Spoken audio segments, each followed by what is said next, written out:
Hello, can everyone hear me? We're going to do a quick audio test and we'll go ahead and get started.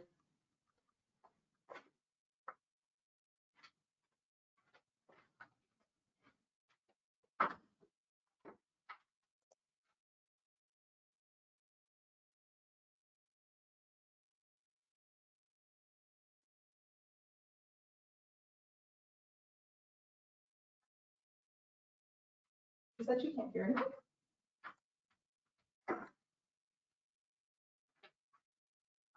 Let's see. Test, test, test. Test, test, test. Test, test, test. Oh, this is what audio. Yeah, if you want. Test, test, test. 1, 2, 3. Test, test, test. Can anyone hear me? No? Okay. Let's see here. We can hear you. Oh, okay. Thank you.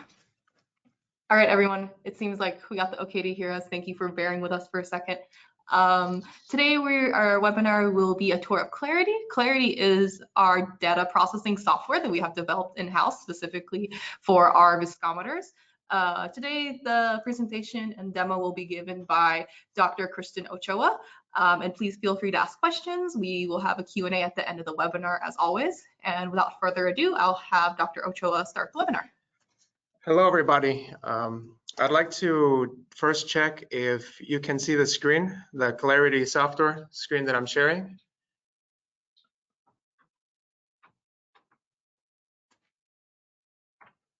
Yes, okay, perfect. So let's go ahead and start this demonstration of Clariti. So this RheoSense Clariti software is this data analysis and plotting software that allows you for doing things like organizing your data, analyzing your data, and plotting it as well. So what the data analysis can do includes mainly three things. So the first is it's going to allow you to filter your data based on multiple parameters and criteria that you specify. It's also going to allow you to perform injectability analysis. And from this, you can calculate the injection force of your formulations. So this is going to help you optimize your formulations for injectability. And then there's intrinsic viscosity analysis, which can be used to determine the molecular weight and sizes of your proteins, polymers, particles, and other units. So this here is the opening screen for the Clariti software. And let's go right on ahead and import a database file to analyze. So for that, let's go to File, Manage Database. And then we're going to go over here to this plus sign image and select the database file. So we're going to be selecting this file here. So you know this database file is the file that you can export from your Initium 1 Plus, Initium Model 1, or the m-VROC 2. So all of your imported files are going to be stored here, though you do have the option to delete them with this cross icon if you want. So now we select the database file we want to analyze. So after we do that, we can see that this here is going to show you all the runs that are associated with, so I think I selected, it's this file. Okay, so this here will show you all the runs associated with this database file. And you can see the sample names, the name of the job, you can see the date when the job was run, the chip number, and the protocols too for each of the runs if you hover over each of those. So let's go ahead and click to analyze this.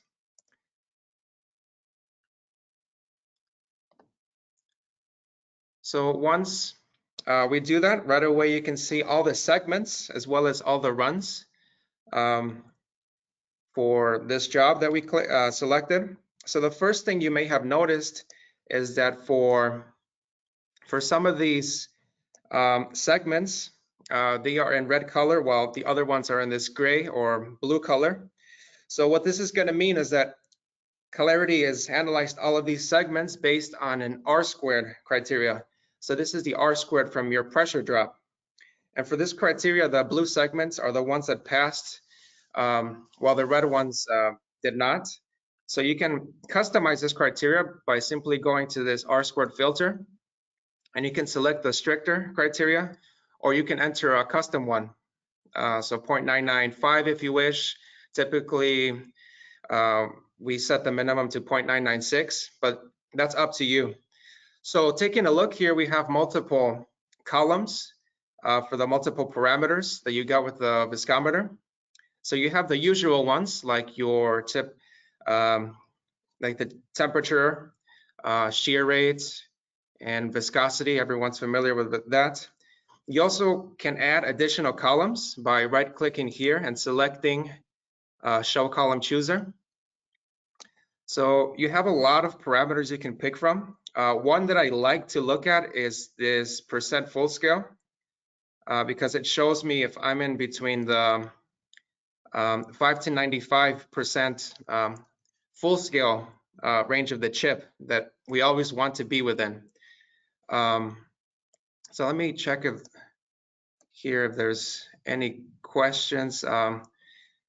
If you have any questions, feel free to put them down here. I will go over them at the end of the talk as well. So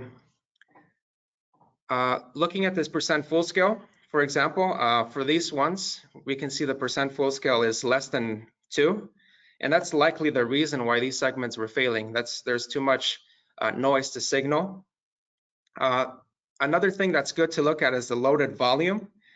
It's also useful because having it too low is going to indicate bad loading for your sample. So you may have to address that in that case. This you see here is the preview column, which is actually my favorite column. And clicking here is going to show you multiple plots of your data. So you can see the plot of viscosity versus time. Or you can also change this to viscosity versus volume dispensed, and even pressure of the 4 sensors versus time or volume. So this can be useful for you when checking why your segment is failing. So it can show you if there's presence of bubbles, where the bubbles are located, like if in the test syringe or closer to the chip, and presence of other inhomogeneities in your sample. So in the case of this segment, actually this segment was passing, so let's pick one of these failing ones. So in the case of this segment number 7 here,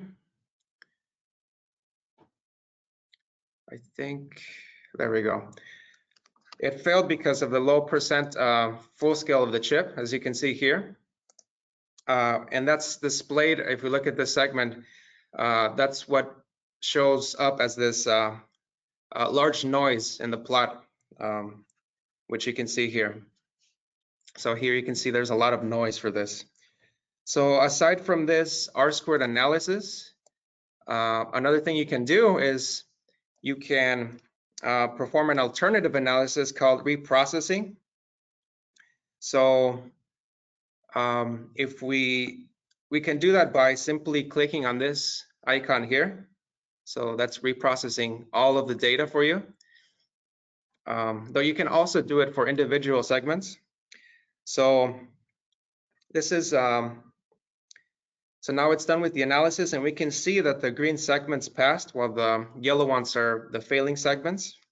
And this reprocessing was done using criteria which you can customize yourself by simply going to reprocess and parameters. And here you can see you have multiple parameters you can vary. And this is also going to include the R-squared parameter of the pressure drop. So if you find that this criteria is too strict or too lenient, you can simply change it here. Very quickly, these first 2 parameters are ensuring that your you pass the data that is flat enough at that steady state region of the viscosity versus time plot. This third parameter is looking at characterizing the change in viscosity between adjacent data points. So it's going to flag data that indicates, if there's a bubble or inhomogeneities or too much noise. So what this processing can do also is that it can add or subtract this data that's averaged. So we can see here that there's additional, between the R squared and the reprocessing, there are additional points averaged. And this is going to depend on when Clariti determines that the steady state is reached. So this can give you more accurate viscosity averages.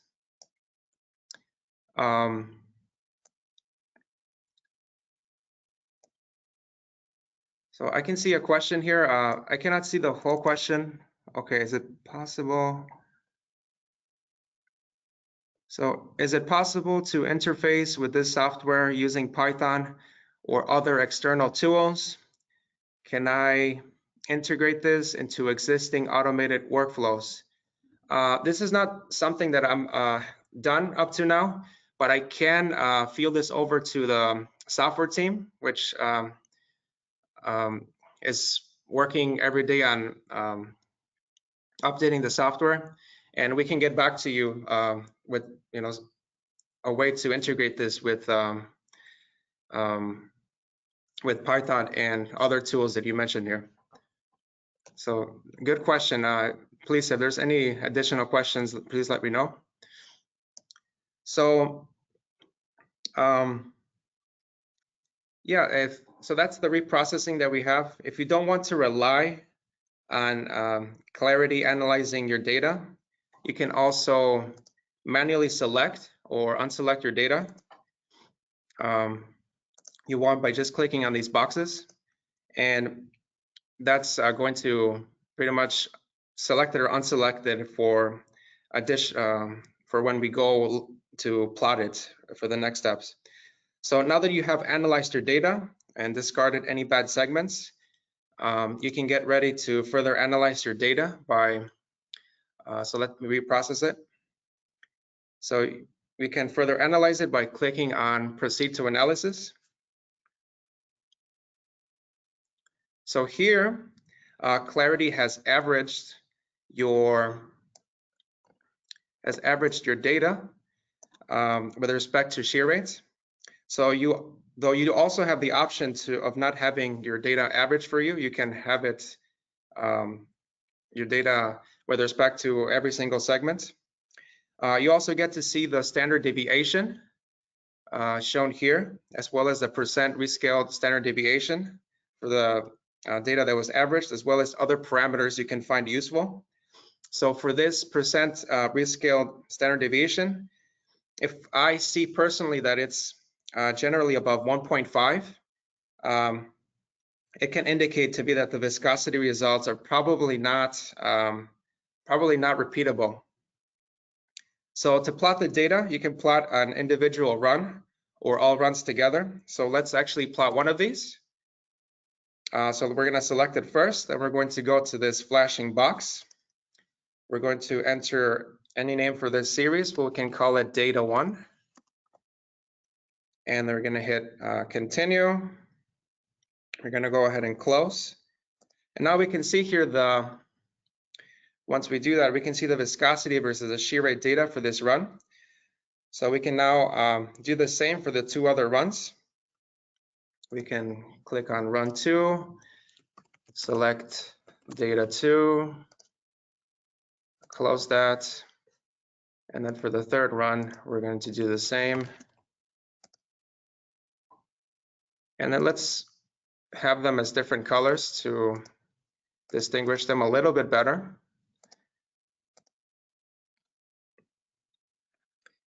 So now we can view all the plots together by simply clicking on the legend. And then we're going to select them all. Click OK. And so here you have the three viscosity shear rate curves plotted together. So there's very good agreement between these. So you can, also you have the option of changing, if by going here, you also have the option of doing additional things, and we're going to go over those in a bit. So other things you can do, this is very versatile, is you can change the color and size of the lines and symbols. So if we click on legend, this is where you can do that. You can change the type of symbol, you can change how you want the error bar to show. So that's there's a lot of versatility in what you can do. And there's also other things you can do to customize your plot. You can easily change the title, you can change the aesthetics, the scale of the axis, you can change where your axis is going to be from shear rate to temperature, let's say. And what we just did here for the shear rate sweep can be easily done as well if you have, say, a temperature sweep. So let me check if there's any additional questions. I don't see anyone here. Let me expand this window. So we have a question here. Can we plot viscosity versus time for different shear rates? Viscosity versus time. Okay, that's a good question. So at the moment, that's not something that I've worked on for plotting here on Clariti, but I can definitely, that's something we can easily integrate into the software to help you compare, between your transients between different runs. And then the other question is there an option to plot viscosity versus shear rate on a log-log plot? There certainly is. So to do that, we're going to click here. And then here you have this option here to plot as logarithmic. So now we can see the data is plotted in this axis is logarithmic. And you can do the same by going to the x-axis and changing that as well. So if you want to save this data that we analyzed here, you can do that by simply clicking on this floppy disk. So let's go ahead and save it.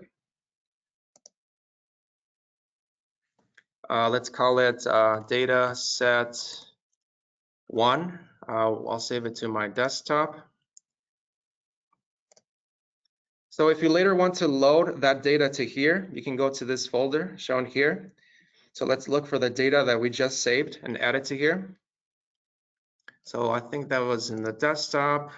Here it is. So let's click. And now what you can see is that the data that we added is shown here below. And it's pretty much the duplicate of this data shown above.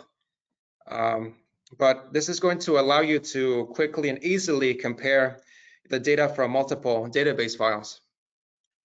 You also have the option of exporting all the data into an Excel or CSV file, or even as a customizable report. So let's go ahead and create that report. Let me check if there's any questions.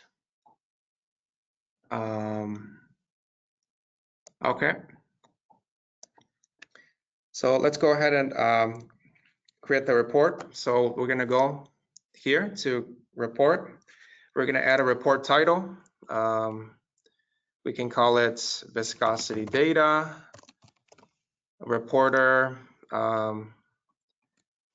We can use that name, Mary. And then you can also add a picture if you want. So let's go ahead and select one. I have here this RheoSense logo picture. So once that's done, we can click continue. And then Clariti is going to work on creating this report for you. So it's going to generate a template, which is customizable as well. You can change where the different, like the tables and the image is shown in your report. So once you have the generated report, you can now see that the tables and plot for the report. And in this case, we have a nice 2-page report showing the details that others may want to see when they verify or look at your viscosity results. So you can also export this report as many different kinds of files. So here there's 10 different kinds of files. So the most common one here would be PDF, but you can choose one based on what do you think works best for you. So for the rest of this session, I'm going to go over 3 more really useful things that you can do with Clariti. And these 3 things are applying the WRM correction to your shear thinning data. That's one. The second one is performing injectability analysis to get the injection force.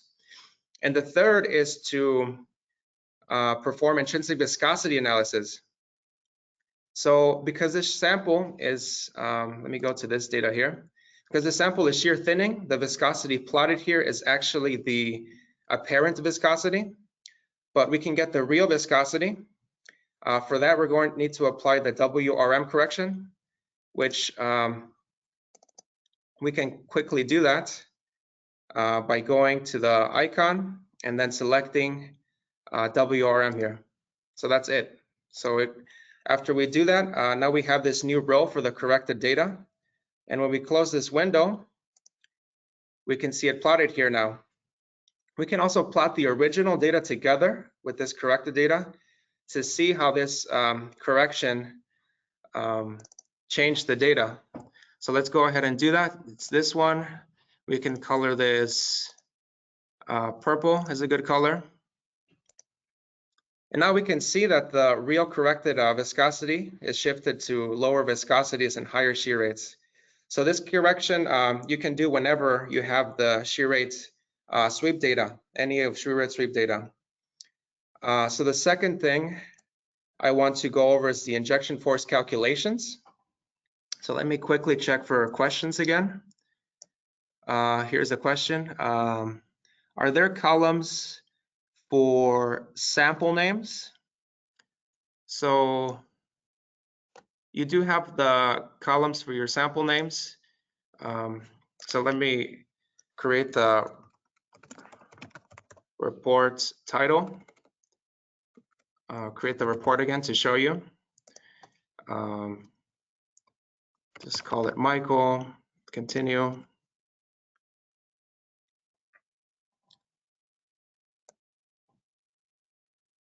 So here you have the column for the sample name. And maybe this question was asked before I showed this, but yeah, you definitely can show that in your report. So the second thing, as I mentioned, is I want to go over is injection force calculations. And this is a powerful tool to model your injectability forces at an early formulation stage. And this is going to help you determine what's a better candidate sample, especially if different samples are very similar. And what this will allow you to do is that you cannot do with other force testing machines is to decouple the contributions of your sample viscous force from your syringe friction force from the piston gliding on the barrel. So this will allow you to measure one sample quickly and quickly calculate how it's going to contribute to your injection force for multiple syringe geometries. So to do this, simply go to the plot icon again, and we're going to click here on IV for, oh no, this is intrinsic viscosity. We're going to click on the syringe for injectability, of course. So this is going to create another row for your injection force data.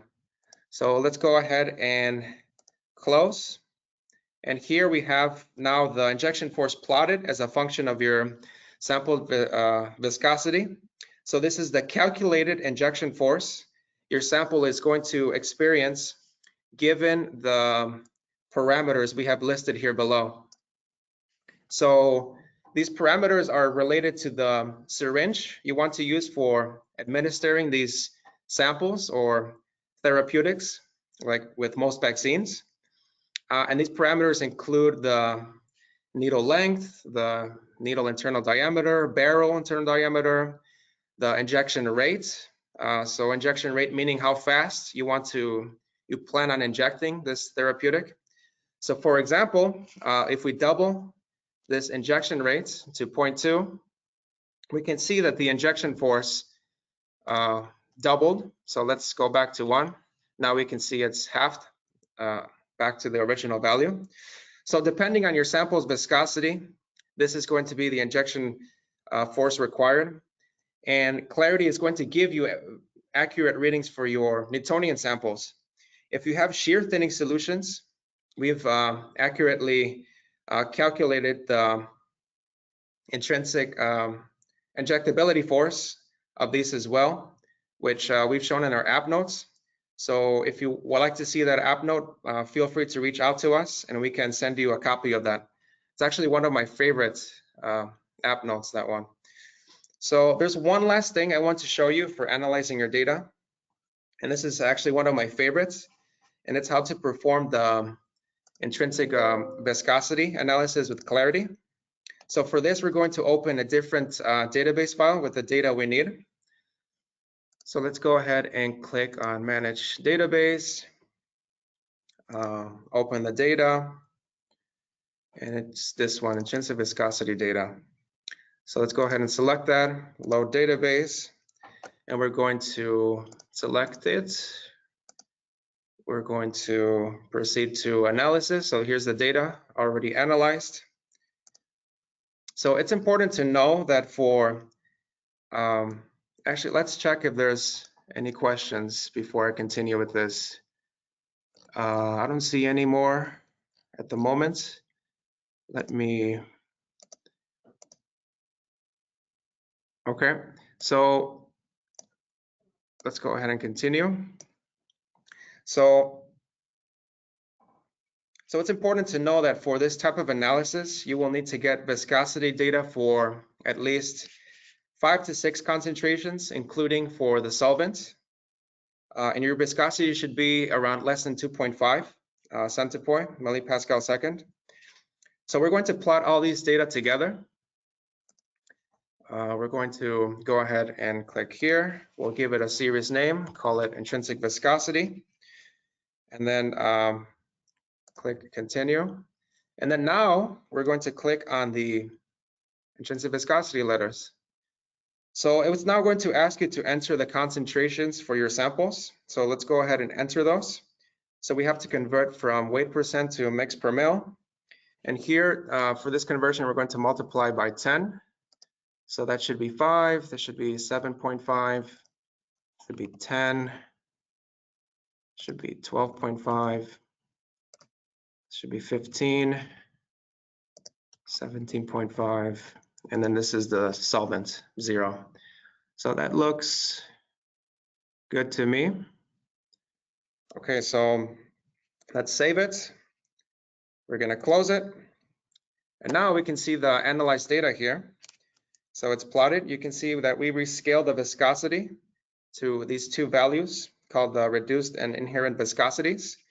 And the fits to these are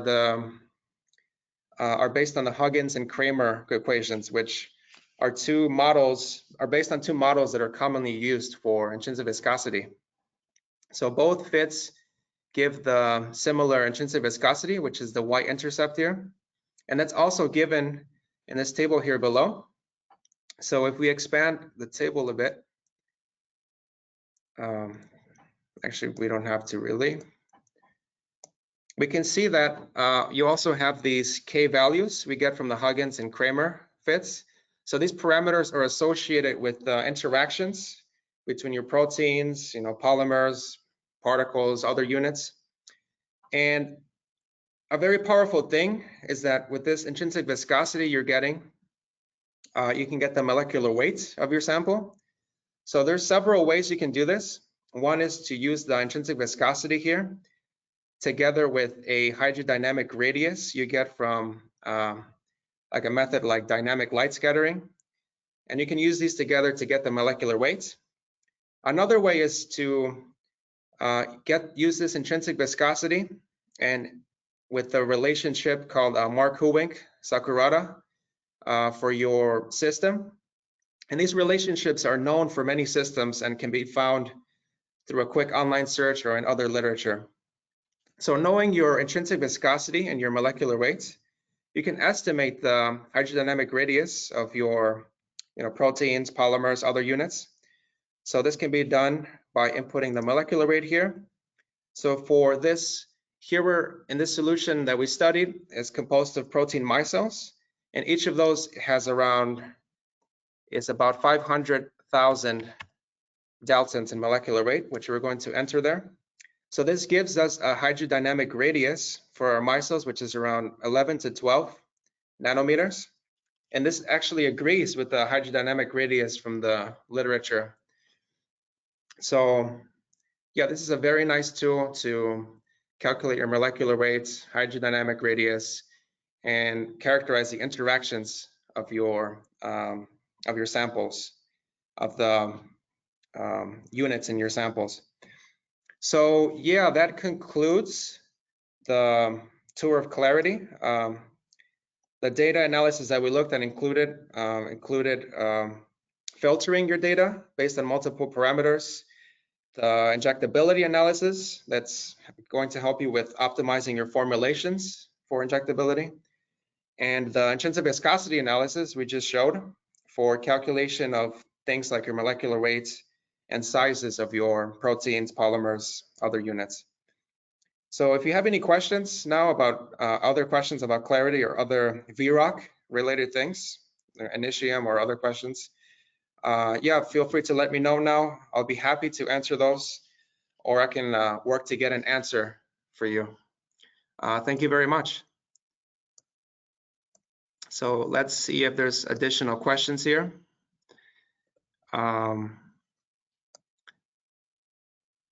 There are, so let me expand this window.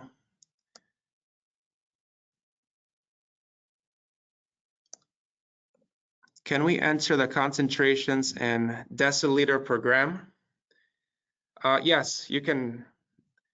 So in this case, it's giving you mix per mil. Oh, I understand what this question is. So in this case, you have the option for mix per milliliter, but entering your concentration in grams per milliliter, I will talk with the software team to be able to modify that so that you can enter it in other units as well. But if you want to, if your units are in deciliter per gram, of course, the other way you can do it is to do the simple change in conversion of your units to, so you're going to get the intrinsic viscosity here as milliliters per milligram, and then you can do the conversion after that.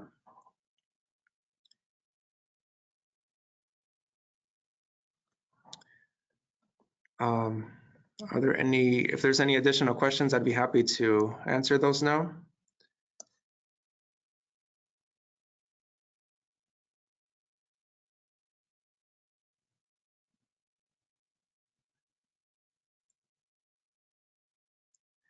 So the one of the earlier questions included how to integrate this into existing automated workflows.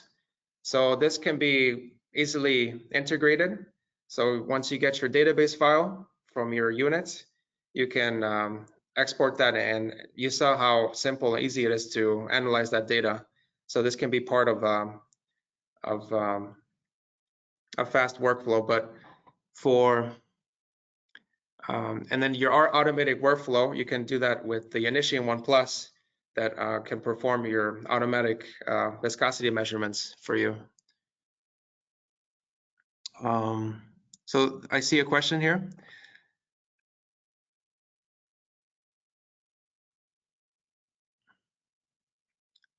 So can you please show how to overlay viscosity temperature sweep plots at defined shear rates?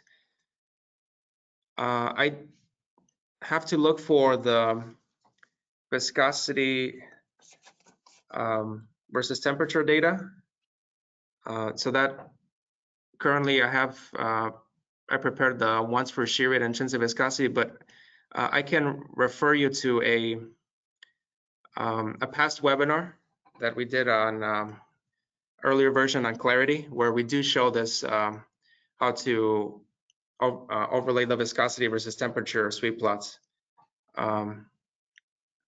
So that is, you can go look that up in our website, and that should be a webinar that Rick Paulino did a while back. So how do we select viscosity at a particular shear rate for intrinsic viscosity analysis? How do we select viscosity for a particular? So for that question, I understand that how are you selecting viscosity? So like, how do you select a particular shear rate? If that's the question, then you can perform this analysis for multiple shear rates. And we've done that in the past. So we perform shear rate sweeps at specified multiple shear rates. And then for each shear rate, we calculated the intrinsic viscosity. So for one of the polymers we were working with, it was pretty polydispersed. So it was giving less consistency between different shear rates. But for the more monodispersed portion of this polymer, there was more consistency between the different shear rates. So yeah, it's possible for you to do this with your Initium 1 Plus or any other viscometer, VROC viscometer, and you can compare the intrinsic viscosity between different shear rates.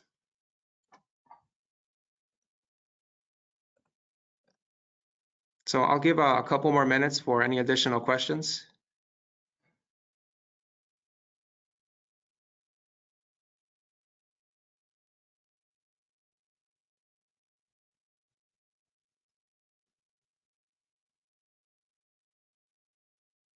So for those of you who have m-VROC 1, it's also possible to import your data from those.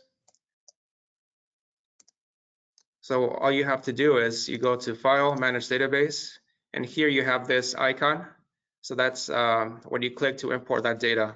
So for the data you're going to import from that is your Excel file that you generate from your measurements. So this should work with your Initium units, m-VROC 2, and m-VROC 1 as well.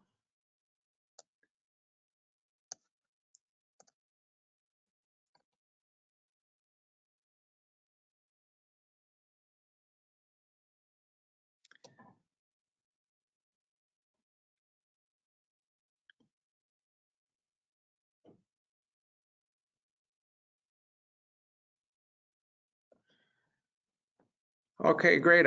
Thank you guys so much for coming to this demonstration of Clarity.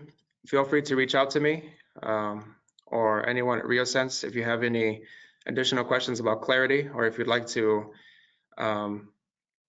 get a copy for yourself to like play around with it and integrate it into your workflow. And yeah, it was very nice answering your questions, showing you a bit about Clarity here.